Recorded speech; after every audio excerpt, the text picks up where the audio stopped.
Chapter 81. Caught in the act. In bed. Fanny's quarters bordered those of some other female dark major teachers. However, there was still a bit of a distance between them. His sensitive perceptions could clearly hear voices in low conversation from within the teacher's dormitory building. It looked like they had yet to go to sleep at this time. All of the teachers at the Babylon Academy were extraordinarily strong. When Han Shao neared, he purposefully concealed his presence and even slowed down the rate of his heartbeat. Just as Han Shao arrived in front of Fanny's door and was about to reach out and knock, the door suddenly opened. Fanny was wearing silk pajamas and an expanse of snow-white skin showed at her chest. She was wearing the ruby necklace that Han Shao had given her, further displaying her beauty. "Brian, what are you doing here so surreptitiously?" Fanny was a bit unhappy as she looked at Han Shao. Looking around, Han Shao asked Kansei, "How did you know I was here?" "I felt that someone was following recently times and so became worried. I've cast live reconnaissance in front of the door, so I discovered you as soon as you came over." Fanny rolled her eyes at Han Shao and said in an ill temper upon seeing him cast shifty looks around the area, Master Fanny, can I come inside?" After all, it wasn't too convenient to stand and talk at the door. Add to this that several teachers had yet to go to sleep. It would be a bad thing if they were seen. Who knew that when Han Shao spoke these words, Fanny's charming cheeks would flush faintly red? Fanny hesitated, then also stuck out her head to look around, finally dragging Han Shao in with a red face and hastily closing the door. Han Shao discovered the room was filled with the presence of femininity when he entered Fanny's room. Pink bed curtains, neat and clean tables and carpet, as well as some elegant decorations that demonstrated the female identity of this room's owner. A thought suddenly striking him, Han Shao remembered that in his original world ordinary young girls wouldn't easily let strangers into their rooms. The room of each girl was the window to her soul. One would be unable to enter without her acceptance. When his thoughts traveled here, ripples grew in Han Shao's heart as he looked at Fanny with a hot gaze. "What are you looking at? Where have you been again the past couple days? There will be a test in half a month and you must participate, otherwise the school authorities have the power to expel you." Fanny glared at Han Shao viciously upon seeing his hot and bothered glance, then seemed to think of something and turned her back to Han Shao, taking off the ruby necklace from her snow-white neck. "I know. I've come to find you this time in order to ask you a few questions regarding magical knowledge." Why did you take the necklace off?" "I feel that you are very beautiful and moving when you wear this necklace." "None of your business. It's already night now. I've taken the necklace off in order to prepare to rest. If you want to ask about magical knowledge, then come find me in the lab tomorrow during the day." "It's already night, so it won't be too good if someone discovers that you're here." Fanny looked at Han Shao out of sorts. Footsteps sounded outside the door at this moment and they had already arrived in front of Fanny's door within the blink of an eye. The door was knocked on twice as a female voice sounded, "Master Fanny, you're not asleep yet, can I come in?" It was truly that whatever one was worried about would happen. Fanny and Han Shao looked at each other, their faces both stilling at once. Fanny then glared viciously at Han Shao and then reached out with her hand to make a shushing motion. She opened her mouth to say, "Master Camilla, just a moment, I'll open the door for you shortly." After Fanny spoke, she suddenly started walking around in the room, her eyes patrolling over everywhere. It looked like she was trying to find a hiding spot for Han Shao.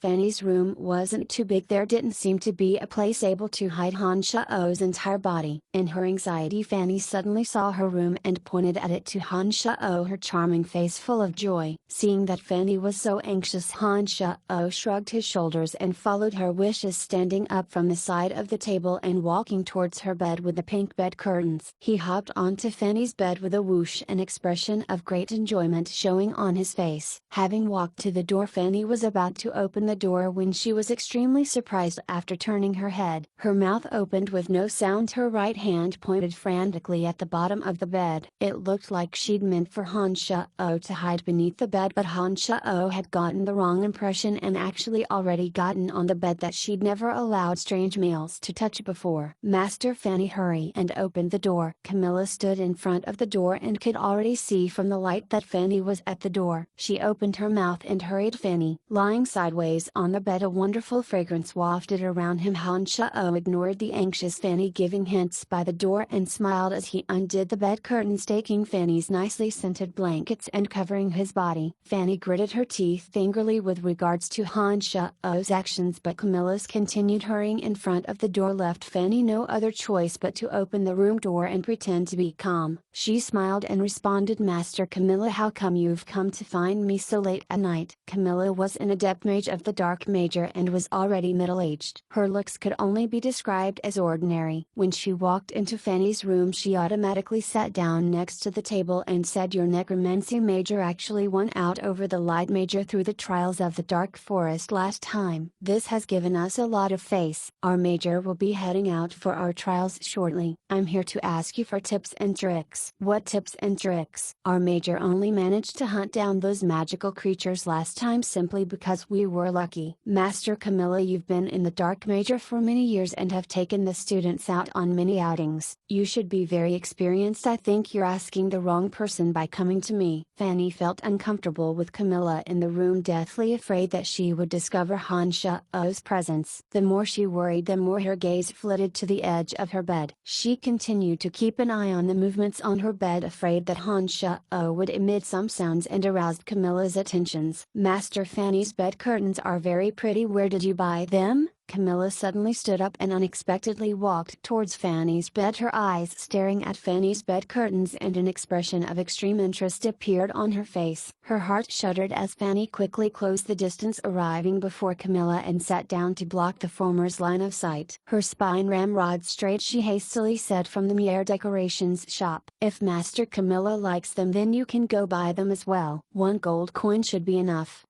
Fanny's bed was not that big to begin with. Han Sha'o was already flush against the wall as he lay on his side. In her hasty anxiousness, Fanny abruptly sat down on the bed and actually placed her butt on the back of Han Sha'o's left hand. When Fanny came to the end of her explanations to Camilla, her light hum already explained that she also felt things were inappropriate. "So you bought it from the Mier Decorations shop? No wonder it's so pretty." "Too bad I'm old and not as pretty as Master Fanny. If I bought these curtains, I'll be sure to be ridiculed behind my back." Master Fanny's well-rounded bottom was sitting on the back of Han Sha'o's hand. Han Sha'o was feeling the wondrous sensation as his heart was like a capering monkey and his mind like a galloping horse. Just as he was enjoying the sensation, he suddenly felt that the wondrous sensation on the back of his hand was no longer there. Disappointment rose from Han Sha'o's heart as he carefully snuck a peek. He discovered that Fanny's body still remained in the same position, but had used the muscles of her waist to slightly lift her wonderful behind. The place where Fanny was sitting just happened to block Camilla's line of sight. If Fanny shifted her body, it was very likely that Han Sha'o would be discovered. Fanny clearly felt that she had sat in a place she shouldn't have sat in, yet couldn't move her body and could only lift her buttocks to avoid Han Sha'o taking advantage of her. Watching from the back, Han Sha'o could see a red flush creep up Fanny's neck, slender shoulders and delectable back. Because she had tightened her body, Fanny's curves were fully on display and her well-rounded behind fell completely into Han Sha'o's view. Han Sha'o had no idea what Fanny and Camilla talked about afterwards. His lustful gaze roved greedily over Fanny's body. As a mage, it was very difficult for Fanny to maintain her position that was akin to a horse's stances. Her body started trembling after a while. Perhaps it was because she could no longer hold up, or felt that Han Sha'o should have moved his hand from the area. Fanny's body relaxed and her 2 butt cheeks dropped down as she once again sat down. Another light hum emitted from Fanny's mouth.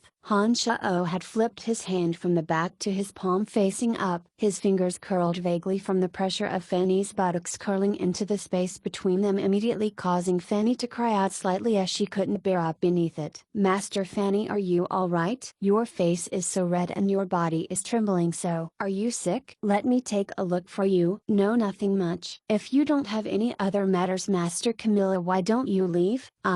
I'm tired and want to rest early." Fanny trembled as she tried to lift her butt as she spoke, wanting to stand up from the edge of the bed. Han Sha'o had been enjoying the well-rounded slippery sensation of Fanny's butt. When he lost that touch, he subconsciously reached out his hand and plunged into the area between Fanny's butt that she had just lifted up a tiny bit. Fanny had been about to stand up straight when her body suddenly spasmed because of the abrupt stimulus to her body. Her body once more sat down, uncontrollably swallowing Han Sha'o's rampaging left hand. What's wrong, Master Fanny?" "Something's dreadfully wrong with your body," Camilla said frantically and then lifted the bed curtains wanting to relieve the dazed Fanny from their embrace. She suddenly saw Han Shao-Oh's burning hot gaze and a startled shriek emitted from Camilla's mouth. This scream startled the dazed Fanny awake. She recollected her senses and hastily stood up, not paying any attention to Han Shao. She frantically explained in a panic, "Master Camilla, he's my student and has come to ask me some questions. I was afraid you'd misunderstand. That's why I told him to hide." "Master Fanny, you don't have to explain. This is your private matter." Hey, no wonder you've rejected the advance of many young men and ignored even Jean. So this is why your relationship is to the stage of sleeping together. This is truly surprising. Master Fanny, I apologize I've disturbed you. I'll leave now," Camilla exclaimed in shock and apologized in a bizarre voice, walking directly outside. Fanny was in an extreme state of panic and disarray, seeking to hold Camilla back and wanting to explain. But no matter how she explained, Camilla continued to retain an ambiguous expression and display an "I understand" expression. She chuckled merrily as she walked out of Fanny's room. When Camilla had left Fanny's room, Fanny, standing in front of the door, circled the table in her panic and then seemed to remember something. She made threatening gestures at the Han Shao, still lying in bed, crying out, "Damned Brian, I'm absolutely not letting you off the hook today." Fanny had already jumped onto the bed when she finished speaking and commenced a punishment of fists and feet with a face full of wrathful anger, her little fists landing on Han Shao's chest like rain. As a mage, Fanny had no way to use her fists and feet to attack and cause any damage to Han Shao, but Han Shao was utterly mesmerized as he watched the highly aggravated Fanny wave her little fists around, tottering and faltering from her movements and even revealing a portion of her snow-white slender thigh because her skirt had become hiked up. First reaching out a hand to pretend to stop her, Han Shao was hard-pressed to bear up beneath the agitation of his heart. In his feverish mind, he pushed Fanny down onto the bed and used his strong body to completely press down on Fanny's well-endowed perfect body. He kept saying, "Master Fanny, calm down, calm down." Han Shao paid lip service to asking Fanny to calm down while covering her with his body. Feeling the firm pert tips of Fanny's breasts on his chest tightly adhered to Fanny's. The friction between the two bodies under Fanny's struggles caused Han Shao to slowly lose himself. Fanny was breathless with anger. He was the one more impulsive than any other, and yet he dared tell her to calm down. The pain in her hands becoming more and more pronounced, she couldn't move no matter how she struggled. As she watched Han Shao come closer and closer, her heart was extremely agitated as she said continuously, "Damn it, stop already or I won't go easy on you." Chapter 82. The Eye of Darkness. A howl of agony rang out as Han Shao clutched his lower body, moving off of Fanny. He curled up in pain as his mental state returned completely to normal. Fanny sat up, dusted herself off and got off the bed as if nothing had happened. She flicked a proud glance at Han Shao and snorted lightly, "Well, do you recognize my strength now, Master Fanny? There was no need to be so vicious, was there?" Han Shao grimaced as he clutched at his abdomen in pain. "Damn it, how dare you say anything? I've let the matter at the pool go, but you've violated me again. I've already gone easy on you by not killing you." Fanny was filled with rage at the thought of what had just happened as she glared at Han Shao irately. Han Shao scrambled down adroitly from the bed and sat down next to Fanny, his face full of seriousness. He said calmly, "Let bygones be bygones. I'm going to recite a magical incantation for you." Fanny saw that Han Shao was all business and knew that he was purposefully shifting topics from what had just happened. A surge of rage grew in her heart and she was about to open her mouth and furiously berate Han Shao when she suddenly heard Han Shao's incantation. Fanny paid it no heed at first, but was then astounded when Han Shao came to the end. A bafflingly excited light shone in her clear eyes as they focused on Han Shao. She asked with a trembling voice, "This is necromancy magic. I can feel it, but how come I've never heard this incantation before?" "This is an incantation for an advanced magic canopy of necromancy. It's necromancy magic that has been lost for many years. I also gained it unwittingly. Han Shao explained slowly upon seeing Fanny's overjoyed expression. Just what is going on, explain it to me clearly. And are there any other lost necromancy magics? Hurry up and tell me. Fanny had always been embroiled in the study of necromancy magic and had long since forgotten her earlier rage upon hearing the ancient incantation that had been lost for ages come out from Han Shao's mouth. Rather, she asked him frantically instead. Internally heaving a sigh of relief, Han Shao first gathered his thoughts calmly and then nodded, saying, there's also an evil corpse reanimation magic. I found it unwittingly. Master Fanny, you should know that these are all lost magics of our necromancy major, so I need you to temporarily keep this a secret. Master Fanny wasn't dumb. She immediately understood what Han Shao intended and nodded her head like a chick becking at rice, urging him on with her eyes. Han Shao then went over the magical incantation and hand gestures for corpse reanimation and canopy of necromancy in detail for Fanny. He then brought out some knowledge that he had yet to fully grasp and inquired Fanny with them one by one. Fanny was delighted without comparison and had long since forgotten Han Shao's discourteous actions toward her earlier. She patiently explained and detailed the incomprehension that Han Shao had run into. Han Shao understood that he would be casting these spells sooner or later, but he didn't intend to let others know that he knew these secrets before his strength was enough. As an adept mage of the necromancy major and someone Han Shao admired, Han Shao hadn't planned on continuously hiding the truth from Fanny, particularly when she was someone whose bark was worse than her bite and was actually very caring towards him. After all, there was still some knowledge that he'd have to ask Fanny about in order to gain full understanding. Han Shao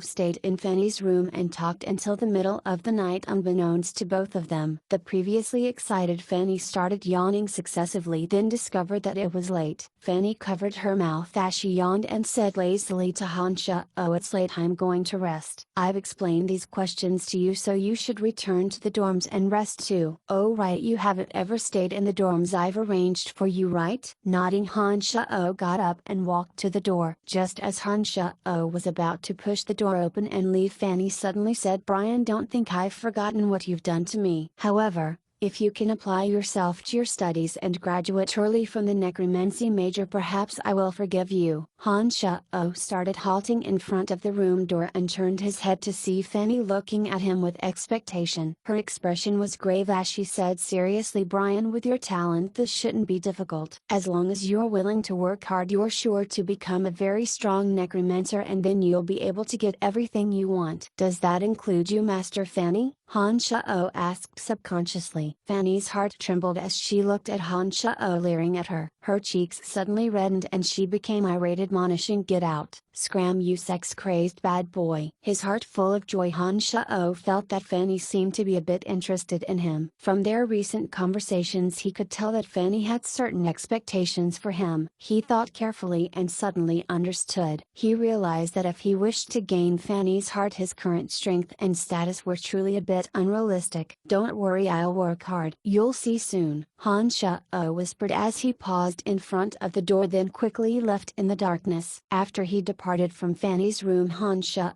didn't return to the dorm room that Fanny had arranged for him. There were people guarding the doors and some of the rooms were connected to each other. Han Shao didn't wish for others to discover his tracks in case he raised the suspicions of Shadow Ghost and Grover, particularly as he'd just heard Fanny say that she'd felt someone had been following her recently. This made Han Shao become even warier, afraid to exposing himself in front of others. Turning over these thoughts in his head, he felt that perhaps he should buy a house outside of the school grounds, otherwise he wouldn't even have a place to stay in the future when he returned to the Empire. If he had his own personal place, he wouldn't need to travel to the cemetery at the back of the academy every time he wanted to activate the transportation matrix. Just as Han Shao was quietly weighing this matter in his heart and walking to the side of the dark major library, he suddenly heard the sound of pages being turned. This caused his heart to suddenly contract in surprise as he immediately concealed himself noiselessly in the shadows of a corner around the library. Moving his neck slightly, 3 original demons flew out soundlessly, sneaking into the library under the cover of deep night. 2 figures held faint light in their hands, and Han Shu saw 2 familiar faces with the help of the feeble light source.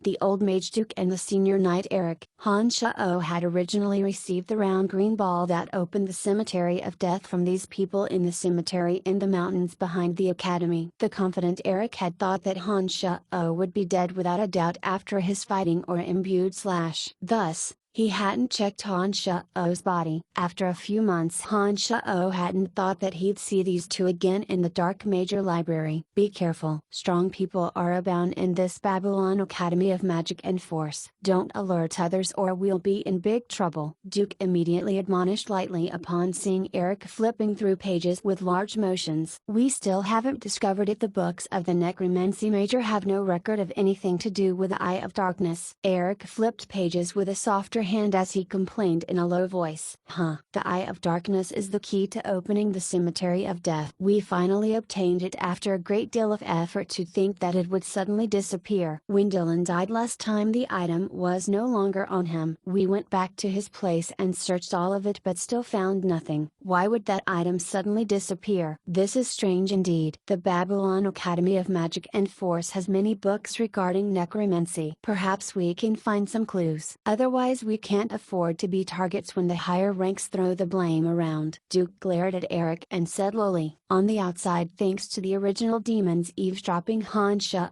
could thoroughly eavesdrop on their conversation and expressions. He finally understood that the round ball he held was the Eye of Darkness. It looked like the two were making a visit to the Dark Major Library late at night because they too had the same mindset as him, wanting to research the secrets of the Eye of Darkness in the library. After a short while the two had gained nothing and left the library dejectedly. They left swiftly using a small road leading to the back of the academy. From their conversation, Han Shao could conclude that the two seemed to be a part of some sort of organization. He had now obtained the Eye of Darkness and wanted to know more of their secrets and see if they would be a threat to him. He made use of the three original demons to trail them from a distance, slowly moving to the mountains in the back along with them. The two didn't pass through the cemetery in the mountains, only changing their direction after they left the academy grounds. They left quickly using the streets of the northern district, finally walking into an isolated yard in the northern district. The three original demons had followed them here and were about to sneak into the yard for a good peek according to Han Shao's instructions when he suddenly felt the original demons crash into something. Who? Exclamation mark immediately sounded out from the yard. Han Shao was startled and immediately understood that some sort of boundary must have been set up around the yard. Otherwise the original demons, being without shape or form, would have never been discovered. The original demons seemed to sense danger as Han Shao was recovering from his surprise. They retreated quickly, with Han Shao hastily manipulating them with his mind, bidding them flee with all possible speed in three different directions leading to the northern street. After a while the original demons returned to Han Shao's body from three different directions, allowing him to heave a sigh of relief. He remembered the yard, knowing that there was a strong expert inside, and temporarily gave up his continual observation. He discovered that these were the streets of the northern district just as he was about to leave. This yard was not too far away from Phoebe's residence. The sky was already growing slightly brighter at the moment. Han Shao remembered the rations he had promised the dwarves and spent the silver coin for breakfast on the ride, then walked to Phoebe's residence. When Han Shao arrived at Phoebe's residence, he immediately noticed that the presence of guards around her residence was much more numerous than before. Exceedingly soft sounds of breathing sounded from both sides of the door. It looked like experts were lying in wait inside. Apart from that, there was also a place within the building in which Han Shao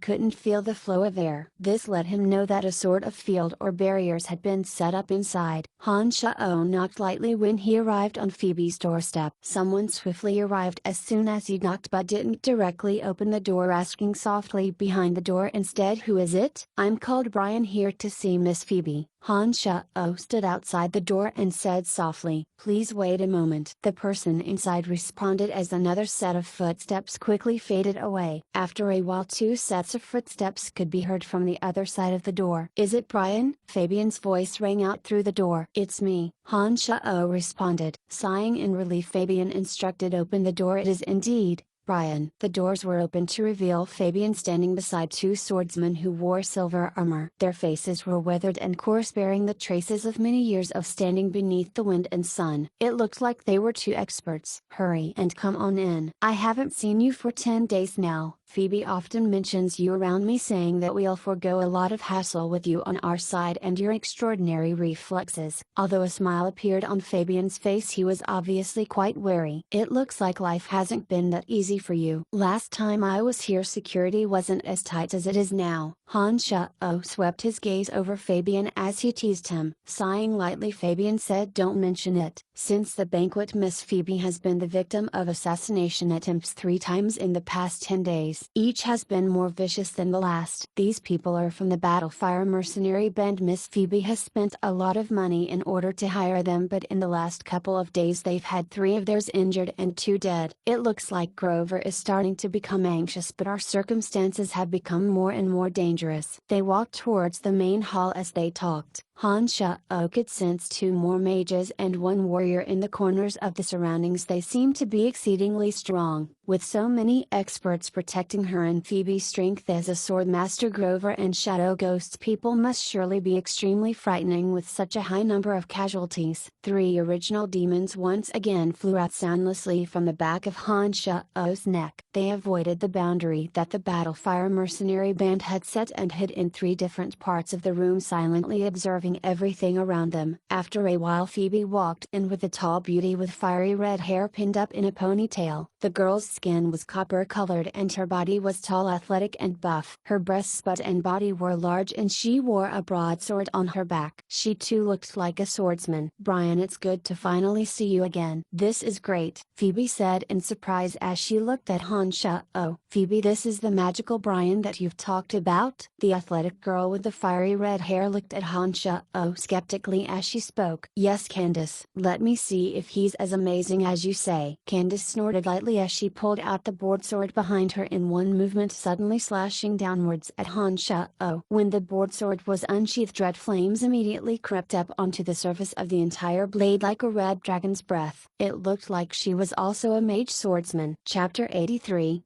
Existing and complementing each other. Han Sha-oh never would have thought that this woman would make such a move out of the blue. She'd only said 1 sentence before turning to action. The broadsword made its way towards him, its fiery heat already causing some discomfort to his skin. Snorting coldly, the Demon Slayer edge suddenly appeared in Han Sha-oh's left hand. He infused it with magical yuan in the manner of the mystical glacial spell fire, making the dark red Demon Slayer edge suddenly emanate faint amounts of frigid purple air. The temperature indoors suddenly changed. Candace's side was fiery hot while Han Sha-oh's was glacially cold. Their 2 swords hadn't even met when the 2 hot and cold blasts met each other. Clouds of white smoke billowed out, but what surprised Phoebe was that Han Sha-oh's purple frosty air was different from any other ice magic she had seen before. It rather seemed like something living and could even proceed in a twisted manner. When Han Sha-oh and Candace's swords connected, a violent force interspersed with fighting or crashed into Han Sha-oh's Demon Slayer edge like an iron hammer. Han Sha-oh bedragedly backed up a few steps, but the fighting aura found it difficult to proceed after surging into the Demon Slayer edge. It couldn't break through the Demon Slayer edge's resistance to hurt Han Sha-oh. It was rather Candace who suddenly cried out in shock. When the white fog dissipated and Han Sha-oh once more looked upon Candace, the broadsword in her hands already had a large chip in it. It looked like the Demon Slayer edge had harmed it. Candace looked like she possessed the strength of a senior swordsman, and her strength was even more unfathomable because she also possessed fire magic. The broadsword in her hands should have been a magical sword of exceedingly high quality, one that enhanced the power of the fire magics it was imbued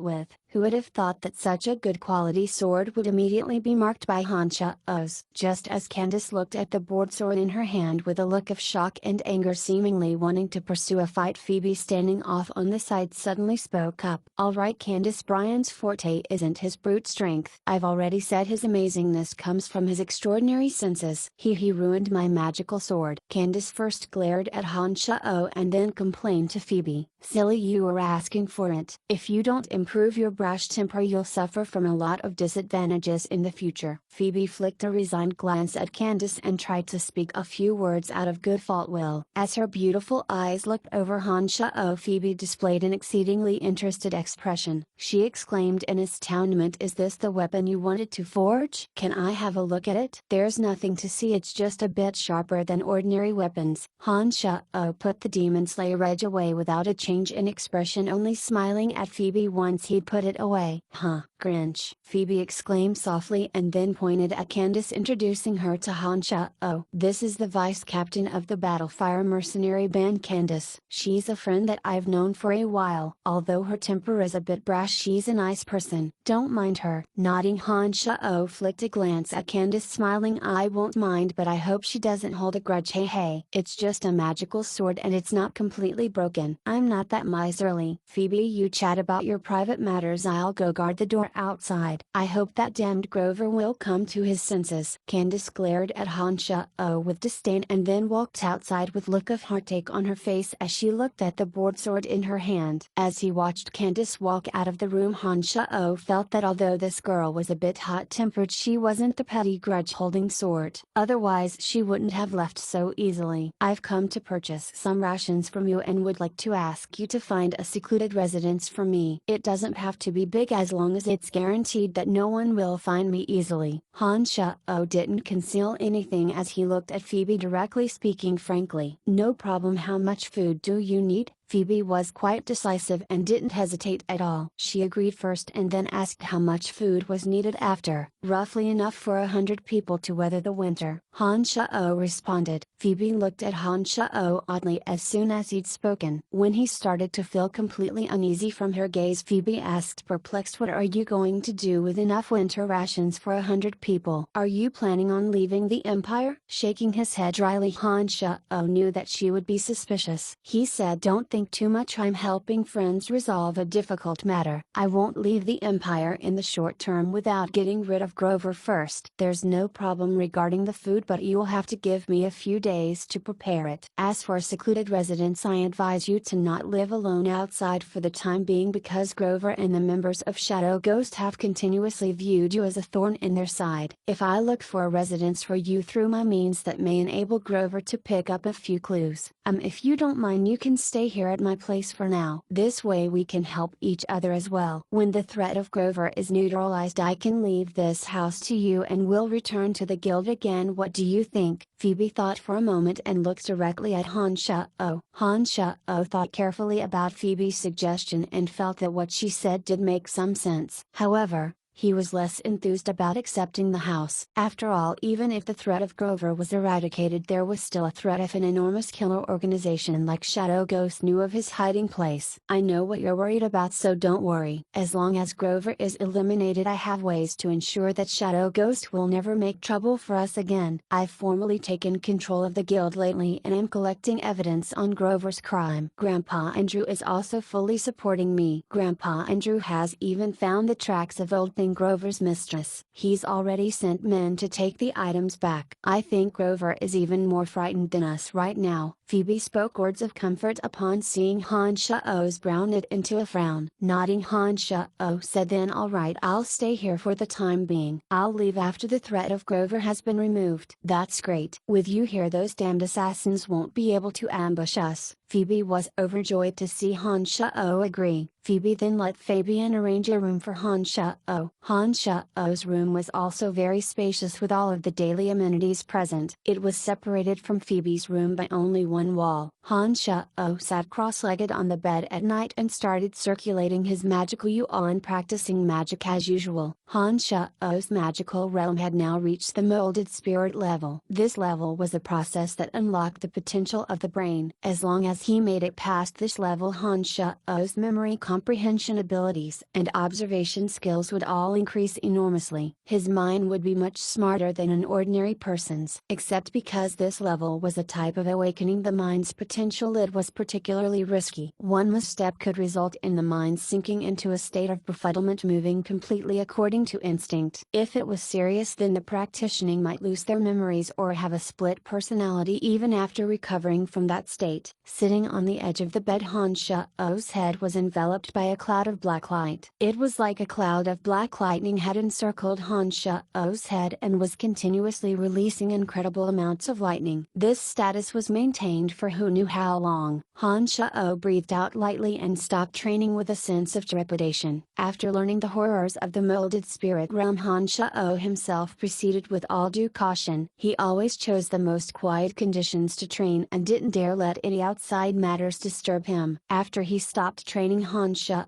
saw that he was still in a good mental state and began to cautiously meditate again, wanting to increase his mental strength through meditation. Suddenly his mind trembled with a crash and his mental strength started gathering at a speed many times faster than normal according to Han Shao's thoughts. Death energy was present everywhere beneath the heavens and earth. Han Shao could feel very clearly this time that through the use of mental strength he could even slowly bit by bit gather death energy. He could sense that the manner of gathering death energy was something that was completely unattainable in the normal course of casting magic. This time's meditation brought Han Shao into a marvelous world. Han Shao could clearly feel that his mental strength was increasing much faster than before. Although the benefits weren't as large compared to when he used the Eye of Darkness, the mental strength gained from this type of meditation was quite pure and clean and wasn't accompanied by pain. When Han Shao awoke from his meditations, he suddenly remembered that the first two levels of demonic magic emphasized draining the meridians and bones of the body, but the level of molded spirit was completely made for training the potential of the mind. The meditation of mages were completely used to gather mental strength in the mind. They would never use it to train other parts of their body. Judging from this, if Han Shao's brain potential received a high degree of improvement, then the speed in which his mind gathered mental strength would naturally greatly increase. This would then lead to unquantifiable benefits for when Han Shao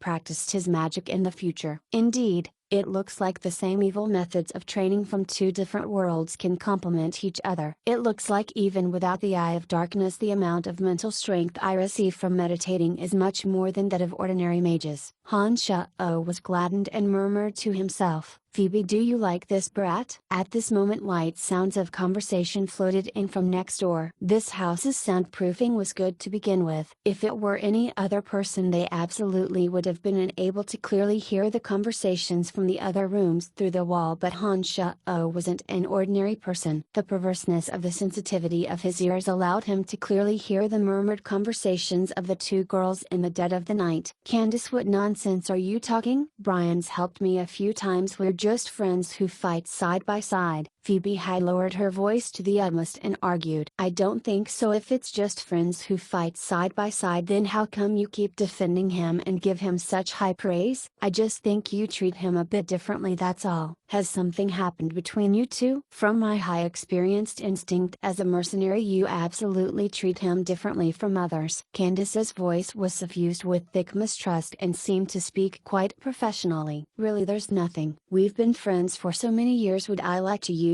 Oh right, what do you think of Brian?" "What do you mean?" "One word. Strange. No matter his skills, the weird sword in his hand, or his background, it's all very strange. I think this person must have a secret he's concealing. You better be careful." "I'm not asking you that. I knew about that a long time ago.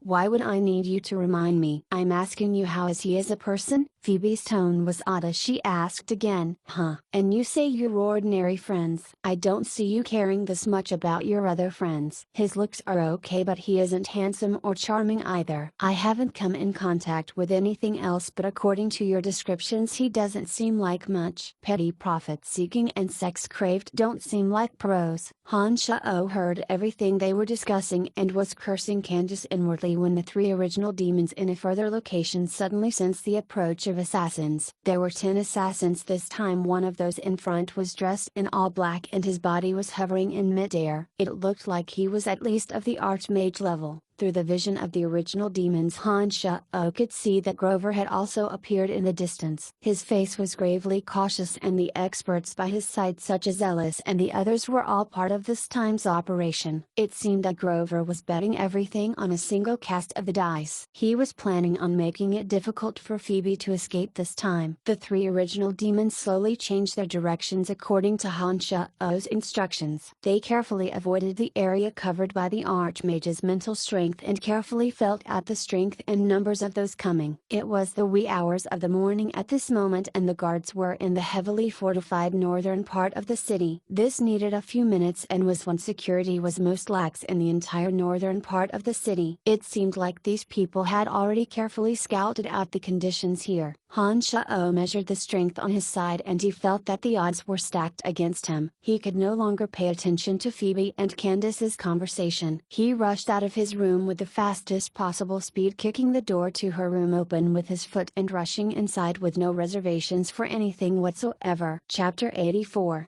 See who's a master of concealment. What are you doing? Candace squealed in shock and suddenly stood up. Phoebe had been about to undress for bed when she saw Han Shao rush in. She too was startled and hastily pulled her clothes back on, looking at Han Shao with a face of panic. Grover and the people of Shadow Ghost are coming. Don't say useless things and think about what we need to do. Han Shao roared in a low tone at the two frantic women with a darkened face. Candace was still vaguely suspicious when he finished speaking and was about to express her opinions with a war face, whereas Phoebe had an extremely grave face and admonished, "Listen to him, Candace, Brian wouldn't be wrong." Candace didn't believe Han Shao, but she believed Phoebe. Upon hearing Phoebe's words, she immediately pulled out the board sword from her back and nodded to Phoebe, dashing out suddenly like a ball of fiery shadows. Low sounds of warning immediately came from Candace. Phoebe didn't waste any time and grabbed a robe from the edge of the bed, flinging it onto herself. Her space ring suddenly brightened and a long sword sparkling with cold light materialized in her hand. Nodding to Phoebe, Han Shao quickly dashed outside of the house and saw that Candace was standing outside giving orders in a low voice. Using the vision from the original demons, Han Shao closed his eyes and said, "3 people are approaching from the left 130 meters away. 2 warriors and 1 mage. The mage is the wind adept mage Ellis. An archmage along with 4 warriors and an archer is approaching from the front roughly 130 meters away. There are most likely people from Shadow Ghost on the roof. Several people are lying in wait in an alleyway 50 meters to the right, and they seem to be laying down some sort of trap." As if he was watching the action from above, Han Shao continuously and swiftly detailed the particulars of the people approaching swiftly. Candace hadn't believed it at first and would have never believed that he could clearly detect the oncomers' movements from so far away, but Phoebe had immediately asked Candace to arrange people according to Han Shao's descriptions as soon as she walked out of the room. "Miss Phoebe, I hope you make the preparations to retreat this time. According to my estimations, I think even with you as a sword master we are still possibly not their match. If the situation goes south, I hope you don't linger here, but no matter how dangerous it is, don't retreat to the right. It's a dead end there." Han Shao suddenly opened his eyes and stared at Phoebe as he said gravely, "Thank you, Brian, I know what to do. You be careful as well." Phoebe trusted Han Shao a great deal, and when she saw him warn her with such a serious face, she immediately understood that it would be a dangerous battle this time. She immediately nodded gravely at Han Shao, indicating her understanding. Breathing in deeply, Han Shao willed the demon slayer edge out of the heart of his palm and checked the dagger concealed on his body and the steel needles strapped to his legs. He then wielded a crossbow in his left hand and bounded up a nearby tree. The shadows of the house happened to completely conceal his body. Han Shao stared calmly towards the left, not moving an inch. "And so they've come. Everyone be careful and spread out." As a sword master, Phoebe finally heard the footsteps and inwardly rejoiced for trusting Han Shao.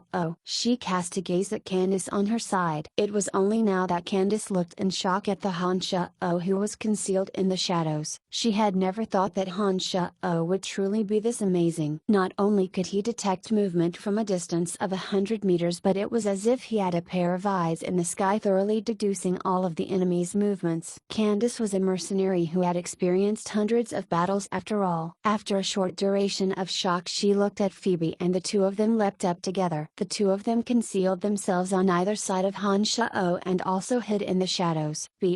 Brian, can you tell me slowly the movements of the enemy so I can inform the people below?" Candace was about a meter away from Han Shao when spoke in a soft voice. Maintaining his position without even a flicker of change in his expression, Han Shao's voice was low as he faintly summarized the details of the enemy's movement. Candace held a magical item in her hand, utilizing it to give her commands to the mercenaries hidden amongst the yard. The 3 people from Grover's side with Ellis in the lead were the first batch to arrive. They paused on a nearby roof. Han Shao and the others didn't move until the floating archmage appeared at the front door with the other experts from Shadow Ghost. It was only then that they held their breaths, focused their concentration, and prepared to make a move. No one saw how the archmage moved, only that his body was completely enveloped in a a black robe. He muttered a few lines of incantations in an almost inaudible voice, and fierce magical pulses suddenly emanated towards Phoebe's residence. The rooms all began shaking violently as if a large earthquake was taking place. At the same time, the four warriors behind him swiftly spread out. One archer shifted to a roof on the side, observing the surroundings from a high vantage point. Ellis nodded to the two warriors after seeing the ground tremble and shake like a great beast awakening. The two of them leapt off and ascended towards the yard. Whoosh whoosh whoosh whoosh whoosh. 5 arrows suddenly appeared in the darkness like 5 violent vipers submerged in deep waters. They sped swiftly to bite the two descending warriors. The two had concealed their movements and had never expected that they would face such a fierce attacks as soon as they leapt off. They were quite shocked and frantically waved their swords to block the arrows. 3 of the arrows were smashed to pieces. One of them was evaded by both of them, with only the one that Phoebe had shot out nailing directly into one of the warriors' calves. When the two landed, they triggered the field that had been laid out there, and 3 bolts of lightning suddenly appeared in the air. Under the illumination of the lightning, Han Shao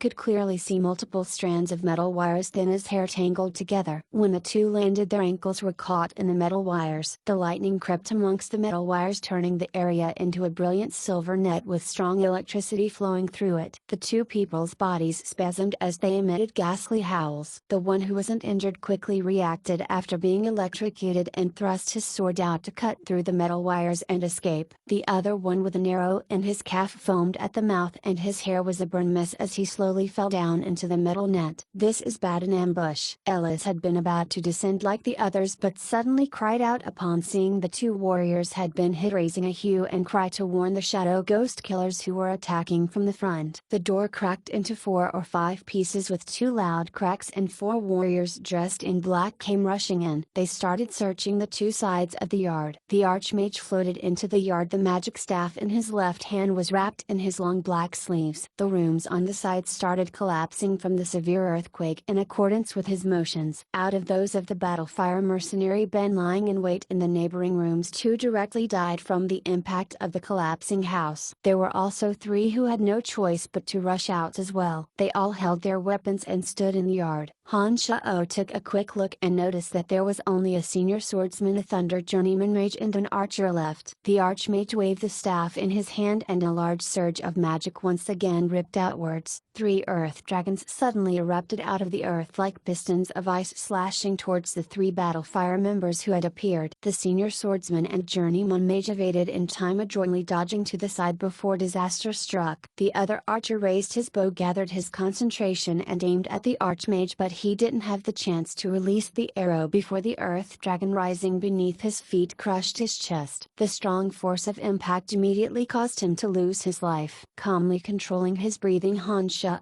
could clearly sense that Phoebe and Candace on either side of him suddenly started breathing more heavily. It looked like that with the death of this person, the calm stance that the two had always kept vanished completely. Afterwards, Phoebe and Candace both shot out crossbow bolts at the same time and sent them flying towards the earth archmage, who released the earth dragons. The crossbow bolts had fierce momentum, but it was a pity that a wall of earth suddenly rose from the ground with a wave of his left hand. Their crossbow bolts collided with the wall and didn't cause any damage to the killer. In the shadows of the big tree, Ellis didn't disguise his voice this time and suddenly spoke with his original voice. The whooshing sound of the wind blade attack accompanied his voice. When Phoebe and Candace heard the sounds of an imminent twin blade attack, they immediately jumped out from Han Shao's side. Phoebe held a long sword that dazzled with eye-catching light and dashed at the archmage with the fastest speed possible. Candace's broadsword flared with tongues of fire licking at the skies, turning her into a fiery elf in the darkness as she swiftly charged Ellis. Wielding a crossbow, Han Shao didn't move as he lay covertly in the shadows of the big tree. He didn't even raise a hand to fend off the incoming wind blades. Several wind blades ripped through the tree branches, and another 2 connected with Han Shao's waist. However, he grit his teeth and bore it all, staying there and moving, maintaining even his breathing and heartbeat at a very stunningly steady rate. Phoebe and Candace flew out from the tree, their flames of battle thoroughly stoked. Because the earth archmage had toppled all the houses with a huge earthquake as soon as he arrived, this caused many of the traps that the battlefire mercenary band had set up to become ineffective. Phoebe was well aware of the horrors that an archmage was capable of, and thus, had her sights set on him, immediately rushing forward, bringing all her strength to bear. When Phoebe made her move, the two senior swordsmen from Shadow Ghost immediately converged on the Archmage's location, presenting a combination of two melee and one mage to Phoebe. Off in the distance, the Shadow Ghost archer also coordinated with the other two swordsmen, along with Ellis, starting their attacks and those of the Battlefire mercenary band. Wielding her broadsword, Candace sent a tongue of fire licking out with every swing of her weapon. The broadsword sent out dazzling light in the night sky, forcing the wind mage Ellis to continuously back up. Ellis' actions were extremely agile as he leveraged the power of the wind. As he quickly backed up, several columns of windblade tornadoes rushed towards Candace. When one of the journeyman swordsmen rushed to Ellis' side and combined their efforts in battling Candace, even the imposing Candace suddenly seemed to be under a lot of pressure. At this moment, whether it was Phoebe's side or Ellis and those of Shadow Ghost, everyone had fully revealed themselves in the broken and battered yard. Only Han Shao still remained hidden within the darkness, still holding on after taking two direct hits from the wind blades. He was waiting for the best moment to attack. Phoebe and Candace were both in disadvantageous spots, but a few traces of expectation arose in their dejected hearts upon seeing Han Shao continuously fail to materialize. The two girls were both smart ladies and had already guessed that Han Shao must be planning something despite his injuries. They all moved in unspoken accordance and slowly brought their opponents towards the big tree. After a short while, the struggling Phoebe and Candace had both gathered beneath the tree where Han Shao was concealed, their movement cut off by the Archmage Ellis and the other assassins. Beautiful Miss Phoebe, after a few battles I greatly admire your strength. However, you'll have no more chances this time. My deepest apologies. Ellis laughed gently as the sky in front of him howled and roared after his words, forming a violent tornado. The broken tree branches and rocks around them were all swept into the sky by this tornado as it moved towards Phoebe and Candace. The Archmage said nothing as he extended his left hand, four high walls of earth rising from the ground, thoroughly enclosing Phoebe and Candace in a cage. The long sword in Phoebe's hand rippled with a blinding milky white aura, the light forming into the shape of a cross. It blasted through one wall of earth as she hopped out with Candace. The swordsman waiting on the side immediately started attacking Phoebe and Candace. Ellis had a sinister smile on his face as he focused his concentration and slowly manipulated the tornado to churn up the two. Just at this moment, a crossbow bolt suddenly pierced through the air and shot towards the earth. Archmage wrapped in black robes. The Archmage leaned to the side and a swordsman next to him waved his hand to ward off the crossbow bolt. A bone spear then materialized out of thin air, also shooting towards the Archmage with a sharp whistling sound. The Archmage seemed to feel a bit irritated as he slightly flexed his left hand. Earth magic once again gathered and a stone slab on the ground suddenly flew out, smashing the bone spear flying towards him into two halves. The Archmage had just breathed a sigh of relief and was about to search for the enemy hidden in the shadows when a ghastly wail suddenly sounded. Ellis, not too far away, clutched his chest and raised a face full of fear to look at the top of the big tree. A sharp weapon burrowed out like a poisonous dragon, leaving his chest with a whistling sound. PFFT. An arrow of blood sprayed uncontrollably from Ellis' chest and Ellis raised his head to the sky. His knees suddenly gave way and he sank listlessly to the floor, pausing and then fell stiffly backwards. Chapter 85. Earning a profit without working for it. Ellis' sudden death also completely revealed Han Shao's existence. As the weapon returned to his hand, Han Shao also jumped down from the tree as well. At this moment there was also an arrow sticking out of the side of the Thunder Journeyman Mage of the Battlefire mercenary band. It looked like he'd been hit by the archer from Shadow Ghost on the far roof at some point. The other senior swordsman was also spitting out blood. His body seemed to have been injured by the wind blades as fresh blood dripped out of his wounds onto the floor. Leave this place. Han Shao jumped down adroitly, took in the situation and understood that even with Ellis dying in the ambush they were still at a disadvantage. He immediately made the decision to retreat. Only a few moments had actually elapsed since the arrival of these killers until those several rounds of attacks just now. Before the change of the city guard had completed, the killers from Shadow Ghost would have more than enough time to slowly kill his companions, particularly when the original demons that Han Shao had set up further away sensed that the others who had been setting up traps were also rushing this way. He naturally understood that their arrival would mean their chances of living had further decreased. Phoebe and Candace's beautiful eyes were already sparkling when Han Shao-Oh's command to retreat sounded out, seemingly already considering how to retreat. Before the two had decided, a thought struck Han Shao as he suddenly remembered a place, and a crafty smile spread across his face. He suddenly said, "Follow me." Han Shao-Oh's body suddenly dashed towards one of the fallen walls of the house, the demon slayer edge flying out of his palm like a poisonous dragon. A large hole suddenly opened, accompanied by violent explosions. Han Shao caught the demon slayer edge as he arrived charging out from the hole. Phoebe and Candace were close already to Han Shao and were also the closest to the opened hole. When Han Shao's body moved, the two beauties didn't hesitate and also flew over, escaping through the hole in the blink of an eye. The remaining two Battlefire mercenaries looked at each other after seeing Candace and Phoebe leave and also started escaping in two different directions. "Don't chase after them, after the two girls." The black-robed archmage suddenly opened his mouth at this moment. His voice was exceedingly sharp and unpleasant to the ears. Thus, all the killers gave up on the remaining two Battlefire members and quickly squirmed through the hole under the Archmage's instructions and started chasing Han Shao and the others. Having trained in magic, Han Shao was extremely speedy as he furiously dashed. As warriors, the two beauties Phoebe and Candace didn't lag behind either. The two of them paid attention to nothing else, setting their sights on Han Shao and chased after him. One of the original demons was one step ahead and had concealed itself in Han Shao's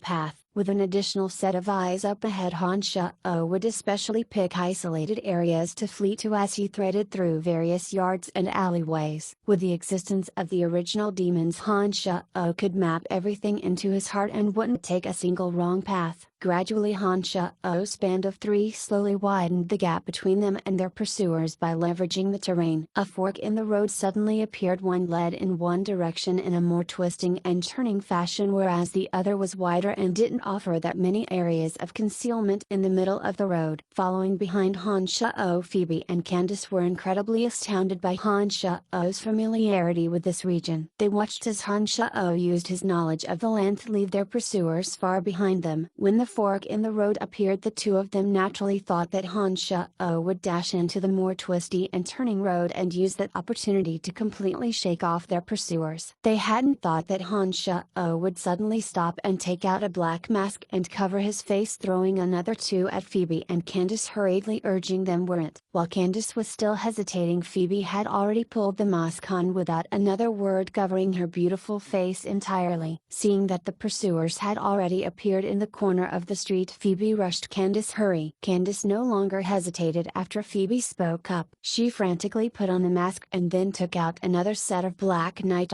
care clothes from her space ring, seemingly planning on wearing them as well. "Don't put on the black clothes. Let's move," Han Shao suddenly said as he looked at their pursuers behind them. Having paused briefly for a few seconds, his body moved again, running past the quiet windy path and making for the other broad street without any concealment. Even Phoebe was startled as she didn't understand why Han Shao did so, but this wasn't the time to ask extraneous questions. Based on her trust in Han Shao, Phoebe lightly tugged Candace and ran after Han Shao decisively. "Don't run full out, make sure that those who are following us can follow our tracks." Han Shao briefly dropped his speed and pulled up side by side with Candace, whispering to the two girls, "What the heck are you doing? If we didn't slow down and went on the other path, I think we would have escaped by now. Why are we going to such lengths like using masks to cover our faces? They know what we're wearing. There's no point in doing so and rather makes us appear like idiots." Candace complained. Hey, I'm using a mask to cover my face, not to deceive them, but in order not to reveal our faces to another group of people. When I came through here yesterday, I discovered a set of shady, surreptitious people in the house ahead. These people are also very strong and must not be up to anyone good. If the people of Shadow Ghost met with them, I think some trouble can be caused. Perhaps we can use this to resolve our Shadow Ghost troubles in one go. Han Shao explained simply with a sinister tone. "You're so depraved," Candace blurted after a moment of stunned silence. "Brian, we can't bring danger to innocent people." "Are you sure they're not good people?" Phoebe started and asked Hansha, "Oh, don't worry, I'm sure they're not good people. I even saw them creeping around the academy grounds yesterday to steal things. How could they possibly be good people when committing such crimes?" Hansha promised to Phoebe and then suddenly said lowly, "Be careful, it's that yard up ahead. I'll attack from the distance in a moment and then we'll immediately flash behind that yard. Be careful not to reveal yourself at all costs." His speed suddenly picking up, Hansha, Phoebe and Candace rushed towards the yard that lay before them. Hansha suddenly took out a crossbow when he arrived at the front of the door and fired off a crossbow bolt without aiming. He then took out a metal needle and randomly flung it into the yard as well. After doing all this, Hansha grabbed Phoebe and Candace once again and found a hiding place that an original demon had already scouted out. A square stone box that was a trash dump behind the house that didn't have a lid. "Ew. It stinks." Candace immediately covered her nose and cried out lowly. Phoebe also covered her nose, a morass of disdain and discomfort surfacing in her eyes. This place was very narrow and there were also a few trash bags present. Hansha crouched down in the middle with Phoebe and Candace crouching down on either side of him. The three of their bodies all pressed tightly together. Hansha naturally couldn't avoid the stink that Candace and Phoebe were smelling and could only use the mask on his face to cover his nose. Hansha didn't say anything and used his hand to make a shushing noise indicating for the two to talk less and closely observe their surroundings. Enemies. A low call came from inside the yard and slight footsteps sounded from inside, seeming to search for traces of the invaders. At this moment the crouching Hansha, Phoebe and Candace saw that the archmage that had been floating in midair had caught up with a few killers from Shadow Ghost. They went inside this yard. A swordsman immediately reported to the archmage when they arrived.